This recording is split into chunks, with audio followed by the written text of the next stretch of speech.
Students, so we met again. कैसे हैं आप लोग? Hope you all are fit and fine. Students, हमेशा एक ही लाइन पहली जो दोहराऊंगी, कौन सा चैप्टर पढ़ रहे हैं? Diversity. Diversity in living organisms. उसके अंदर वी हैव डिस्कस्ड जो विटेकर का 5 किंगडम क्लासिफिकेशन था, मोनेरा, प्रोटिस्टा, फंजाई, प्लांटे कर लिया था। हम लोग क्या स्टडी कर रहे थे? हम लोग एनिमेलिया स्टडी कर रहे थे। ओके, हम लोग क्या स्टडी कर रहे थे? एनिमेलिया स्टडी कर रहे थे। एनिमेलिया में we have completed the first class Porifera. हम लोग सीलियन ट्रेटा पे आ गए थे, जो दूसरी क्लास थी। क्या पढ़ रहे थे हम? सीलियन ट्रेटा। क्या पढ़ रहे थे स्टूडेंट्स? सीलियन ट्रेटा। अब देखो, सीलियन ट्रेटा में हमने सब कुछ लिख लिया था। जो लास्ट टाइम मैंने डायग्राम बनाया था उसको मैं थोड़ा सा वापस से बना के आपको समझा देती हूं। ठीक है, आपको पॉरीफेरा में कोई ऐसी 2 लेयर्स दिखी थी तो कुछ नई बिगिनिंग की उम्मीद कर रहे हो सीलियन ट्रेटा से? क्योंकि पॉरीफेरा से अपडेटेड है तो कुछ 1-2 कैरेक्टर्स को लेके ही अपडेटेड होंगे ना, कि नहीं होंगे?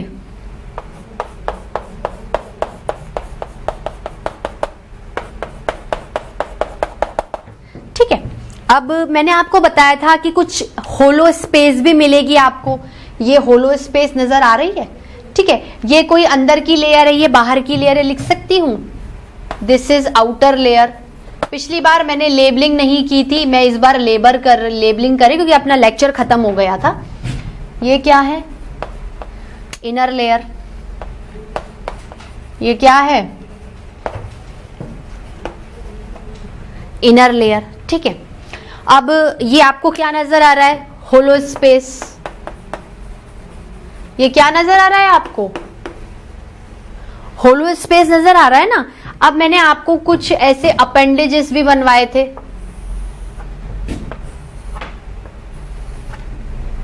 ऐसे थे ना स्टूडेंट्स? अपेंडेजेस थे ना। ठीक है, इसको अपन थोड़ा सा कुछ इसके अंदर प्रोजेक्शंस हैं वो बनाएंगे। ऐसे छोटा स्टिंग की तरह, स्टिंग मतलब पकड़ना, स्टिंगिंग कुछ ऐसे प्रोजेक्शंस बनाएंगे। स्टिंगिंग प्रोजेक्शंस बनाएंगे।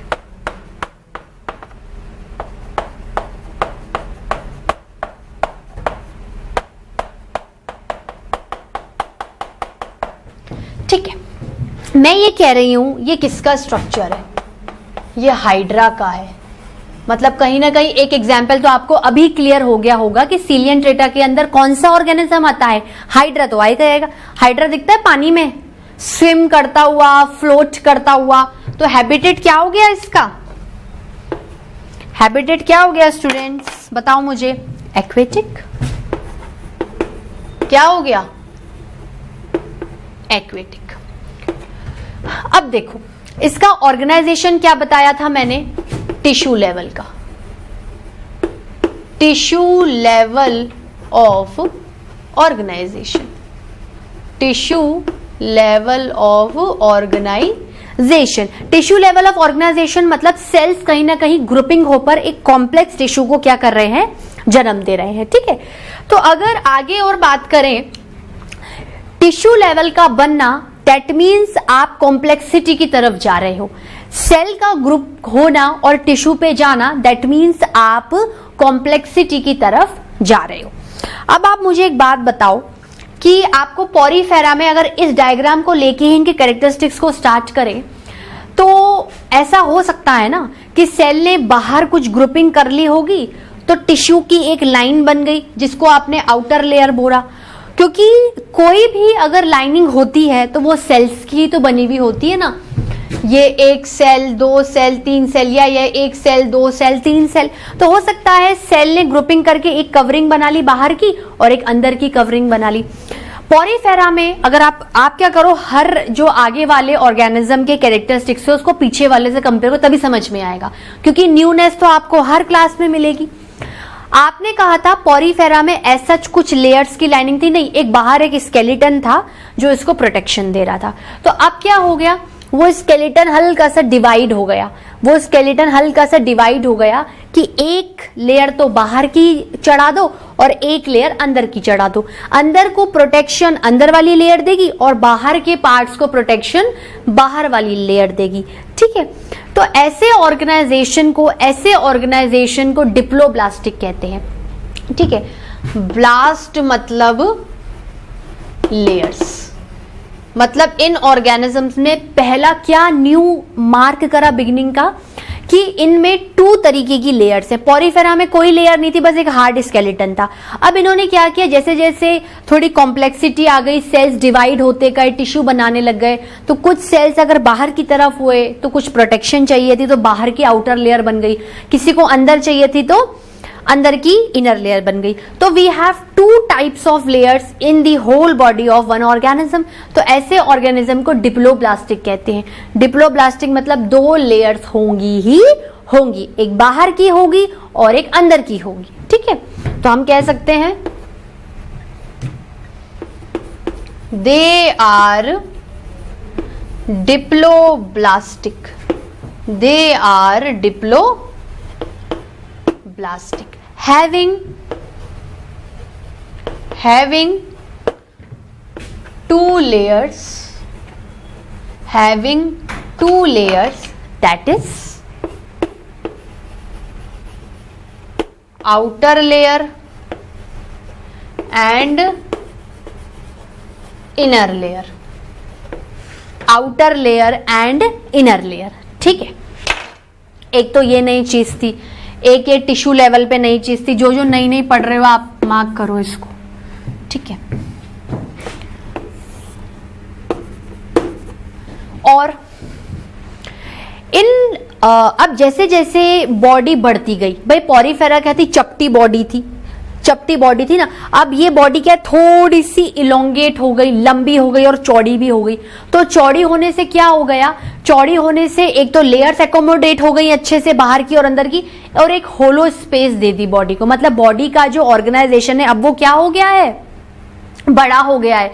तो कहीं ना कहीं ये बॉडी किसकी तरह दिख रही है आपको, एक इलोंगेटेड सिलेंडर की तरह, एक इलोंगेटेड सिलेंडर की तरह। तो इनका स्ट्रक्चर कैसा होगा, इनका स्ट्रक्चर कैसा होगा, structure wise they are cylindrical elongated, they are cylindrical. Proper cylindrical नहीं हो सकता, किसी भी फॉर्म में हो सकता है, पर एक जनरल डिजाइन इस फॉर्म में लिखेंगे, दे आर सिलेंड्रिकल इलोंगेटेड। मतलब सिलेंडर की फॉर्म में ही लंबाई भी आ जाएगी, सिलेंड्रिकल इलोंगेटेड, सिलेंड्रिकल इलोंगेटेड। ठीक है, अब मैं आपको बोल रही हूं कि ये होलो स्पेस एक गट की फॉर्म में नजर आ रही है। ये होलो स्पेस मार्क कर रही है कि कहीं ना कहीं एक मिड पोर्शन आने वाला है। मिड पोर्शन आने वाला है मतलब अगर मैं अपनी बॉडी को मिड से डिवाइड करूं तो मैं इक्वल हाफ्स में डिवाइड हो जाऊंगी, जो कि आपको अभी बता रही हूं।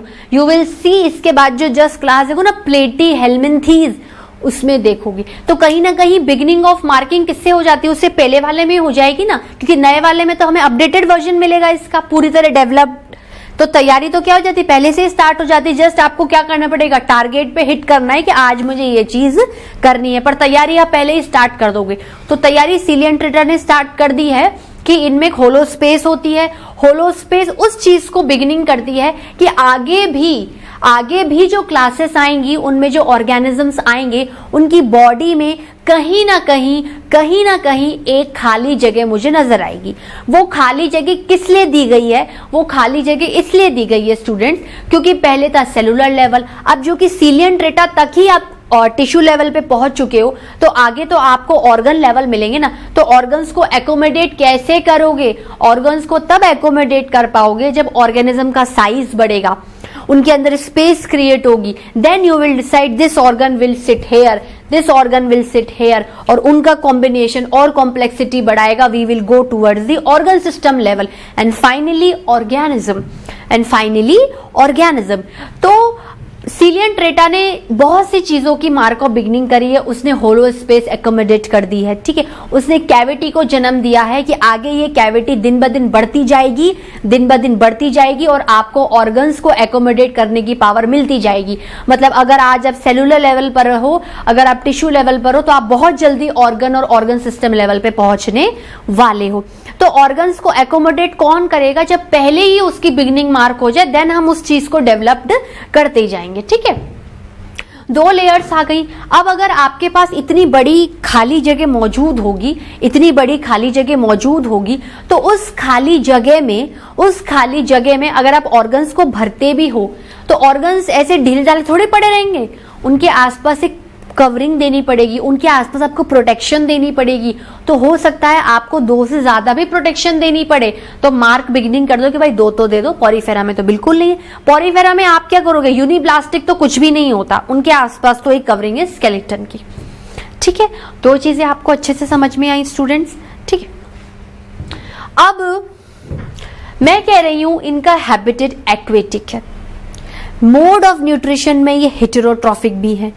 Organ system body organisation tissue level का भी है। मतलब कहीं ना कहीं कुछ तो कॉम्प्लेक्सिटी होगी डिजाइन में। भाई उसमें तो क्या था? खाना लेना, गैस को लेना, एक्सक्रीटरी सिस्टम को छोड़ना, वाटर लेना, एक बॉडी सरफेस ही कर रही है होल्स के थ्रू। अब इसमें चूंकि और कॉम्प्लेक्सिटी हो गई है, तो कहीं ना कहीं ग्रुपिंग ऑफ सेल्स ने किसी चीज को तो बनाया होगा। तो ग्रुपिंग ऑफ सेल्स ने ये क्या करे? इलोंगेटेड अपेंडेजेस बना लिए, इलोंगेटेड अपेंडेजेस बना लिए। तो मैं एक लाइन लिख सकती हूं कि पहली लाइन तो जो मैंने आपको बताई थी वो लिखा देती हूं, they having hollow space called cavity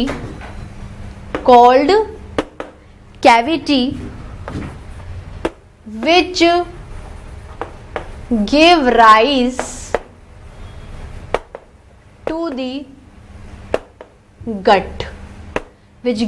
to the gut, means middle। ये समझने के लिए लिख रहे हैं अपन मिडल, ऐसे कोई समझाता नहीं, ना ही आपकी बुक्स में दिया हुआ है मिडल। मतलब कहीं ना कहीं बीचों बीच एक गट है, अब उसके आसपास ही सब कुछ चलेगा, ठीक है। इनके पास जो एक टिश्यू लेवल बना है, तो उस टिश्यू लेवल के बेसिस पर इनके पास क्या है? ये फ्लेक्सिबल इलोंगेटेड। फ्लेक्सिबल क्यों है? क्योंकि हिलेंगे, आराम से हिलेंगे, फ्लेक्सिबिलिटी। मेरा हाथ फ्लेक्सिबल है, हिल रहा है ना, तो flexible elongated motile structures, flexible elongated motile structure जिन्हें टेंटेकल्स कहते हैं। ये क्या है? टेंटेकल्स। ये क्या है? टेंटेकल्स। ये क्या है? टेंटेकल्स। लिखें अपन,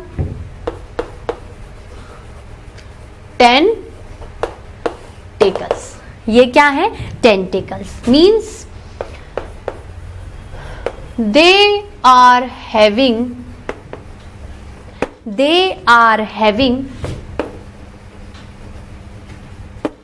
motile elongated flexible extension मतलब ऐसे कुछ चल रहा था, बाहर निकल गया। तो motile elongated flexible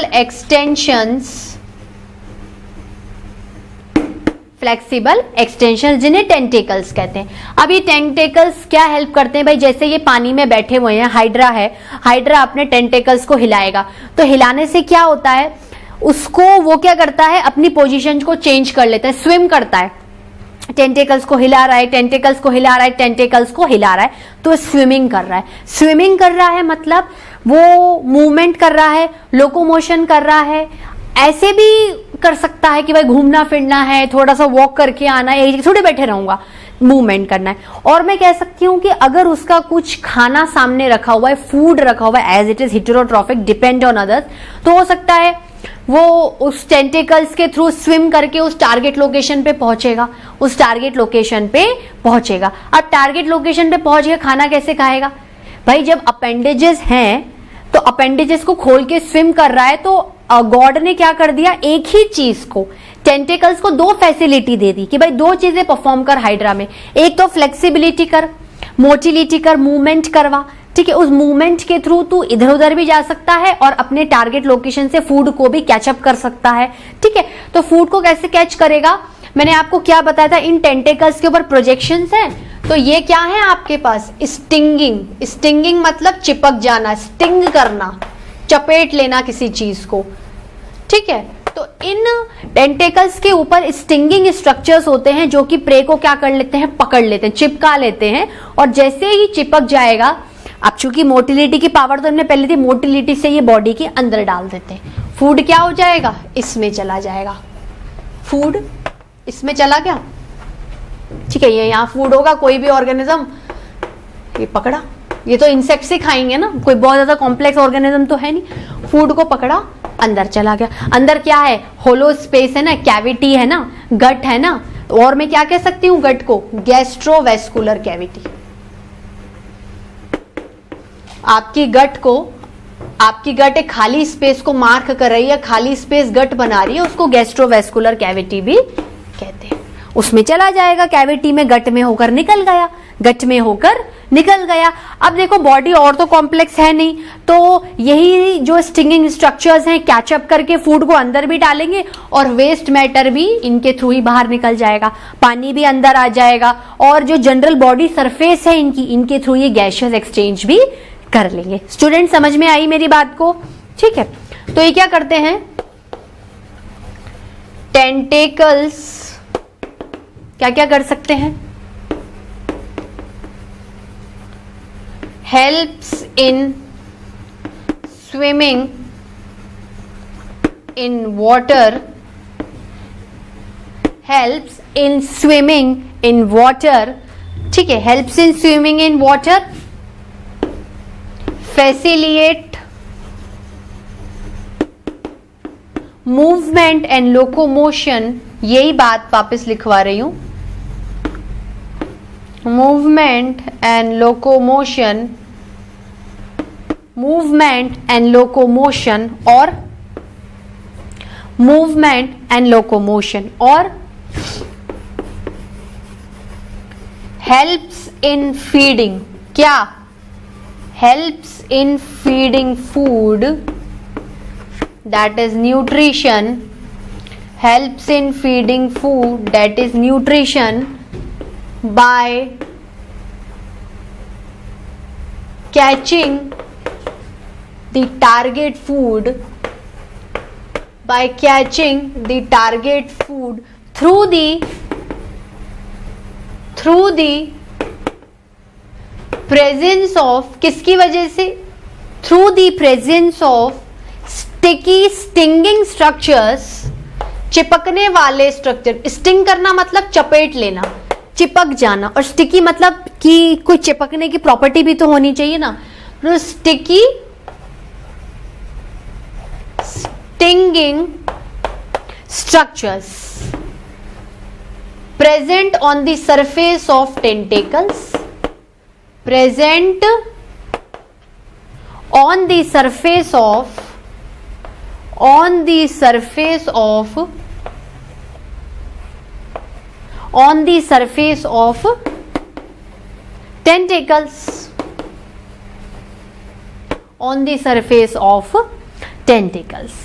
और क्या क्या खूबियां आपको दिख सकती हैं, देखो दो लेयर हो गई, एक होलो स्पेस अवेलेबल है, एक तरीके से गट को भी इसने इमर्ज कर दिया, मतलब कहीं ना कहीं अगर इसने डाइजेस्टिव सिस्टम को इमर्ज किया है, मतलब आगे चल के हम कहीं ना कहीं कुछ ऑर्गन सिस्टम्स, पूरा ऑर्गेनिज्म लेवल पढ़ने वाले हैं।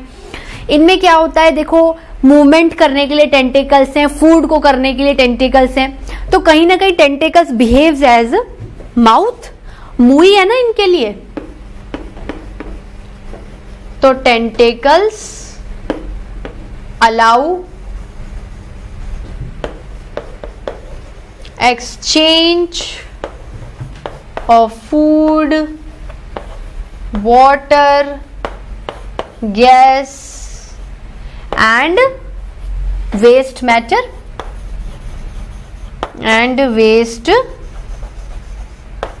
And waste matter. ठीक है, अगर अपन इसके एग्जाम्पल्स की बात करें, एग्जाम्पल्स में क्या क्या आते हैं देखो, एक काम करते हैं, एग्जाम्पल्स को लिखने से पहले हम एक चीज और देख लेते हैं कि ये जो एक्वेटिक हैबिटेट्स में रहते हैं ना, ये आइसोलेटेड भी रह सकते हैं और कॉलोनीज बना के भी रह सकते हैं। आइसोलेटेड भी रह सकते हैं, अकेले भी रह सकते हैं और कॉलोनी के साथ भी रह सकते हैं। Can be free living, can be free living और इन कॉलोनीज, इन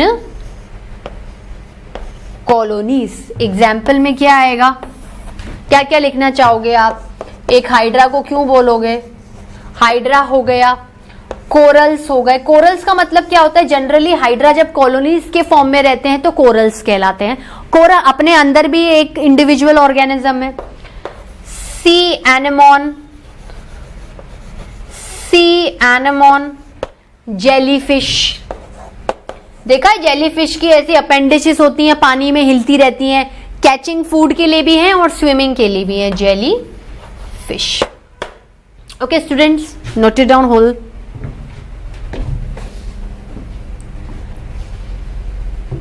स्टूडेंट्स इसको नोट डाउन किया? चलिए, इसके साथ आपकी दूसरी राहत भी आएगी। पॉरीफेरा कंप्लीट हो गया है और सीलियंट्रेटा भी हो गया है। क्या हो गया है? सीलियंट्रेटा। अब दूसरा क्या लिखेंगे? प्लैटीहेल्मिन्थीज। प्लैटीहेल्मिन्थीज मतलब ऐसे ऑर्गेनिज्म जिनकी बॉडी चपटी प्लेट की तरह नजर आएगी। और हेल्मिंथ मतलब, हेल्मिंथ एक अपन ये कह सकते हैं कि ऐसे ऑर्गेनिजम्स की क्लास है, ऐसे ऑर्गेनिजम्स की क्लास है जो कि आपकी ह्यूमन बॉडी के लिए क्या है? हार्मफुल है। आपकी ह्यूमन बॉडी के लिए क्या है? हार्मफुल है। हेल्मिंथ मैंने बताए थे भाई, जब भी अपन ने why do we fall ill पढ़ा था, हेल्मिंथ डिजीजेस जैसे एलिफेंटियासिस, हाथी पांव, कोई ना कोई हेल्मिंथ की तरह एक ऑर्गेनिज्म है। हेल्मिंथ मतलब लंबा चपटा ऑर्गेनिज्म, ऐसे लंबा चपटा ऑर्गेनिज्म जो कि आपकी बॉडी में घुस जाएगा और आपको सिर्फ हार्म पहुंचाएगा। मतलब कहीं ना कहीं mode of nutrition heterotrophic parasitic, और जनरली ये किनकी बॉडी को अटैक करते हैं भाई? अगर आप एनिमल्स की ही कैटेगरी में आ रहे हो तो ये जो प्लैटीहेल्मिन्थीज है ये किसी दूसरी एनिमल्स पे फीड अप करेंगे या डायरेक्ट ह्यूमन बींग्स पे फीड अप करेंगे। ठीक है, तो ये क्या करते हैं? हेल्मिंथ मतलब एक ऐसी क्लास है ऑर्गेनिजम्स की, एक ऐसी क्लास है लिविंग ऑर्गेनिजम्स की जो कि हमारी ह्यूमन बॉडी के लिए या अदर एनिमल बॉडी के लिए हार्मफुल होते हैं। ये अगर हमारी बॉडी में घुस जाए तो हमारी बॉडी को क्या कर सकते हैं? डिस्ट्रॉय कर सकते हैं। ठीक है, तो अपन हेडिंग डालते हैं, क्या लिखेंगे स्टूडेंट्स? चलो लिखते हैं, platy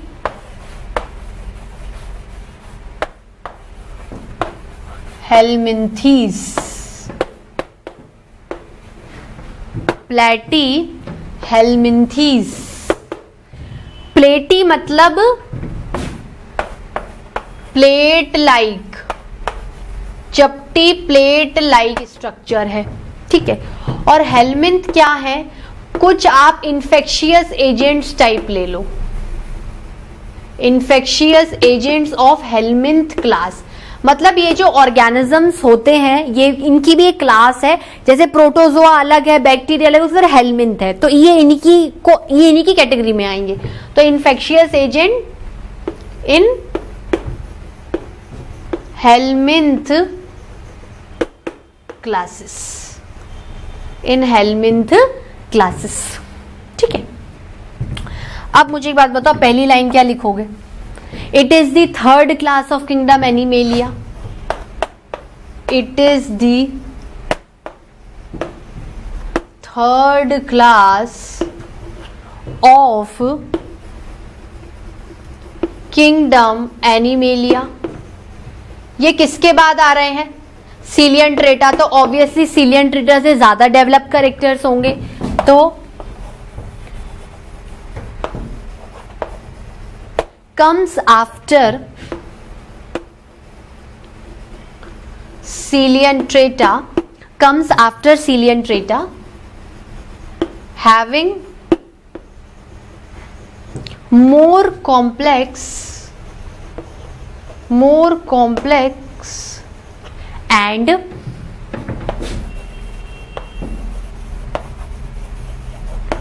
developed features, more complex and developed features. ठीक है, अगर इसके क्लासिफिकेशन से रिलेटेड बात करूं तो वही लिखूंगी, multi cellular, eukaryotic, multicellular eukaryotic, obviously heterotrophic ही होगा, हेटेरोट्रॉफिक, उसमें भी पैरासाइटिक, उसमें भी पैरासाइटिक। मैं आपको अच्छे से समझा चुकी हूं ये सब पहले ही, ठीक है। इसका हैबिटेट क्या होगा, देखो इसका हैबिटेट चूंकि पैरासाइटिक है तो अपन ने कॉस्मोपॉलिटिशियन बोला था कि भाई एयर में भी रह सकता है, लैंड में भी रह सकता है और आपकी वाटर में भी रह सकता है। तो जनरली कि ये हवा में तो उड़ेंगे नहीं, ना ही पानी में रहते, जनरली या तो लैंड पे फ्री लिविंग सिंगली घूमेंगे या किसी अनदर ऑर्गेनिज्म की बॉडी पे सरवाइव करेंगे। तो आप एक चीज और लिख सकते हो, पैरासाइटिक एंड फ्री लिविंग। जरूरी नहीं है किसी की बॉडी में रहें, कभी कभार फ्री लिविंग भी हो सकते हैं, ठीक है। तो हैबिटेट में क्या है, या तो ऑन लैंड तो क्या हो जाएंगे, फ्री लिविंग, क्या हो जाएंगे स्टूडेंट्स, फ्री लिविंग, ठीक है। अगर लैंड पे रहेंगे तो फ्री लिविंग हो जाएंगे, और अगर हम कह सकते हैं on others body, on others body, तो आप क्या कहोगे, पैरासाइटिक। तो आप क्या कहोगे, पैरासाइटिक। तो आप क्या कहोगे स्टूडेंट्स, पैरासाइटिक। ये तो क्या थे, इसके जनरल कैरेक्टरिस्टिक्स और इंट्रोडक्शन होते हैं। अगर हम इसके क्लास के बारे में अब स्टार्ट करें तो इसका बॉडी ऑर्गेनाइजेशन कैसा होगा, पॉरीफेरा सेलुलर लेवल, सिलियन स्ट्रेटा टिश्यू लेवल। अब टिश्यूज ने सोचा कि ऑलरेडी होलो स्पेस आ गई है तो इसमें तो स्पेस और बढ़ जाएगी ना, इसमें तो स्पेस क्या हो जाएगी, और बढ़ जाएगी। या चलो आप एक स्पेस से कंसीडर मत करो क्योंकि वेरिएशंस आपको हर क्लास में नजर आएंगे, बट स्टिल अगर ये थर्ड क्लास आ रही है और टिश्यूज बन गए हैं तो टिश्यूज की एक्टिविटी दिन ब दिन होगी और वो भी ग्रुपिंग करके एक ऑर्गन बना लेंगे, ठीक है। तो इनमें क्या होता है, organ level of organisation, organ level of organisation, that means tissues grouped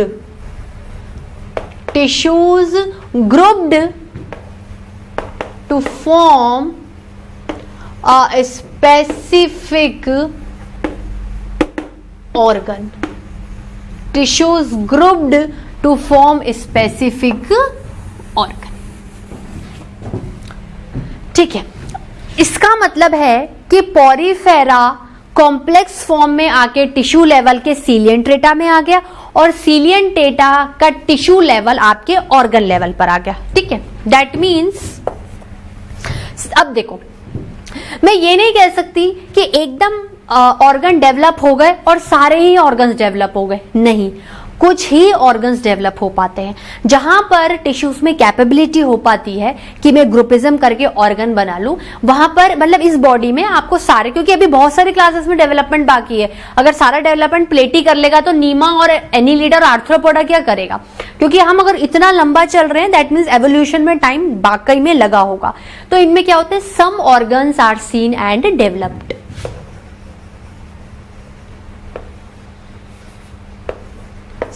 some organs are